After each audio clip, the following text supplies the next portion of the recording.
Bismillahirrahmanirrahim. Assalamualaikum warahmatullahi wabarakatuh. Salam sehat bagi semua.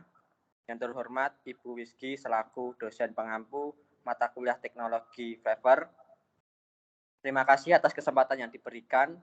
Di sini kami akan mempresentasikan tentang flavor buah eksotis dan aplikasinya. Sebelum memasuki materi, alangkah baiknya saya memperkenalkan terlebih dahulu. Kami dari kelompok 1 yang beranggotakan saya Eko Pramudia Ramadhani, kemudian yang kedua ada Inge Dwi Nuranis, yang ketiga ada Priti Puspitasari, yang keempat Marhanita Yarotunisa, dan yang kelima Anggun Korunisa.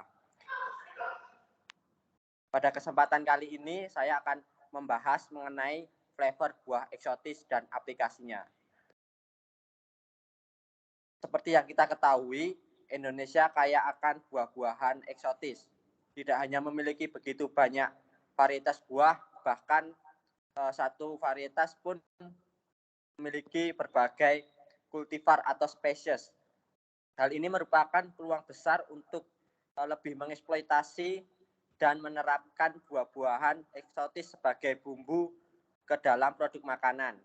Konsumen sudah mengenal rasa buah eksotik pada produk konvensional, yogurt, minuman, dan lain-lain.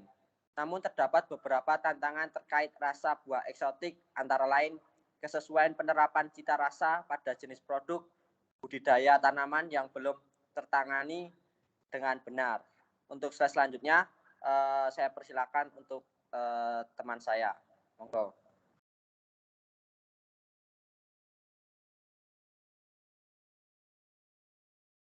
Kok share-nya nih? Sebelumnya akan saya jelaskan dulu mengenai flavor, apa itu flavor dan apa itu buah eksotis. Untuk flavor sendiri merupakan sensasi yang dihasilkan oleh bahan makanan ketika diletakkan dalam mulut, terutama yang ditimbulkan oleh rasa dan bau. Jadi ada 3 komponen yang berperan dalam flavor tersebut, yaitu bau, rasa, dan rangsangan mulut. Buah eksotis. Buah eksotis merupakan buah yang sudah tidak biasa dikenal sehari-hari, tidak biasa dicicipi atau dihidangkan. Sehingga ia akan menjadi unik dan menimbulkan rasa ingin tahu. Tidak peduli apakah buah tersebut asli Indonesia atau tidak, tetapi yang jelas banyak tumbuh di tanah air Indonesia. Oke, terima kasih. Untuk selanjutnya yaitu pembahasan mengenai aplikasi pada produk pangan. Untuk bagi teman yang bertanggung jawab, saya persilakan. Aplikasi pada produk pangan. Flavor eksotis dari buah-buahan dapat digunakan dalam pembuatan sirup. Penggunaan dalam produk permen dan produk konfeksioneri lain pun lazim dilakukan. Begitupun dalam bentuk minuman dan dessert seperti es krim serta produk yogurt. Penelitian secara ilmiah menunjukkan bahwa di antara senyawa-senyawa yang berkontribusi pada flavor eksotis ini juga yang memiliki fungsi fisiologis aktif. Pengembangan produk-produk perisai yang didasarkan pada flavor eksotis buah-buahan merupakan peluang aplikasi yang menguntungkan.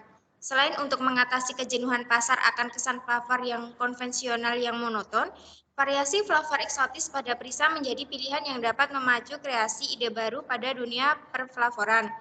Sentuhan eksotis pada perisa buah-buahan atau perisa untuk produk konvensioneri coklat atau cake, misalnya dapat memberi lebih banyak pilihan cita rasa yang lain.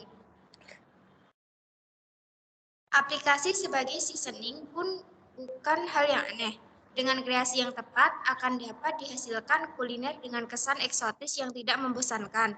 Pemanfaatan flavor eksotis diharapkan dapat mengatasi kejenuhan pada flavor-flavor yang umum dikenal dengan memberi peluang para chef berkreasi dengan aroma-aroma dan rasa yang unik, bahkan mungkin sedikit melenceng dari pakemnya. Untuk berikutnya yaitu mengenai peluang flavor untuk teman yang bertanggung jawab, persilakan.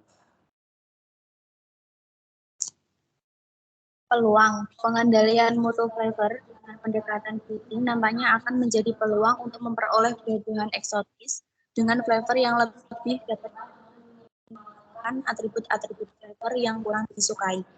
Formulasi flavor dengan kreasi yang dapat menekan atribut flavor yang kurang menguntungkan dan memberi peningkatan nuansa pada aroma unik yang disukai akan membuka peluang baru dalam pemanfaatan flavor buah-buahan eksotis dalam menembus pasar dunia.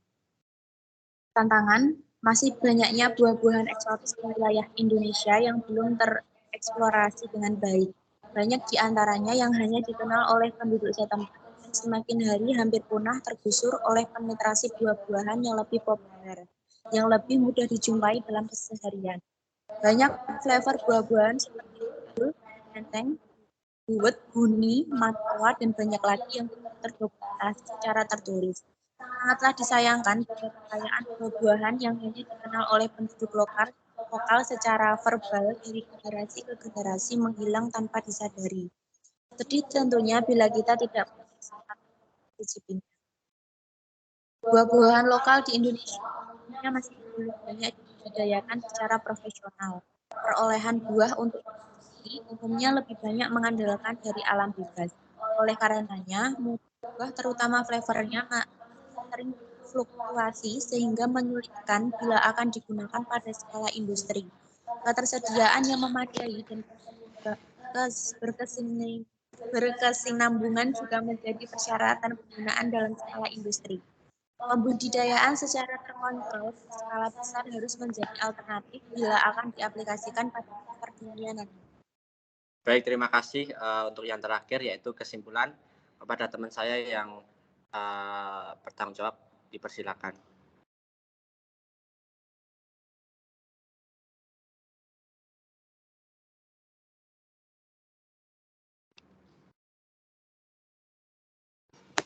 Kesimpulan, tak dapat dipungkiri bahwa manfaat flavor dari buah-buahan eksotis masih sangat terbatas. Tak dapat disangkal bahwa masih terbuka lebar peluang untuk mengintensifkan potensi flavor buah-buahan lokal yang masih belum tersentuh secara optimal. Masih begitu banyak buah-buahan kita yang mampu memberikan flavor eksotis yang seakan tak ada di sini. Ya, baik, terima kasih. Itulah presentasi dari kelompok 1. Kita sebagai ahli pangan harus melihat peluang seperti ini, seperti pemanfaatan buah eksotis yang masih belum dimanfaatkan di masyarakat. Itu yang bisa kami sampaikan dari kelompok 1. Kurang lebihnya mohon maaf. Wabillahi taufiq wal hidayah. Wassalamualaikum warahmatullahi wabarakatuh.